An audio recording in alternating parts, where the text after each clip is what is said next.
អុកញ៉ាតីមុនថ្ងៃហៀបលិចប្រឡកព្រិចព្រិចរំលេចទាំងសភាពច័ន្ទចង់បដូរវេនថ្ងៃសែនទុនទៀបចង់កោះស្រង់ព្រៀប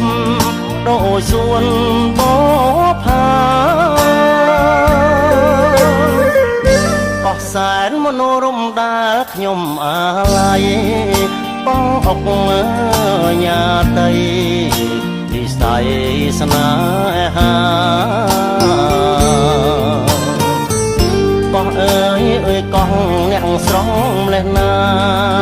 តាមចាស់ចំការស្រស់យ៉ាងណា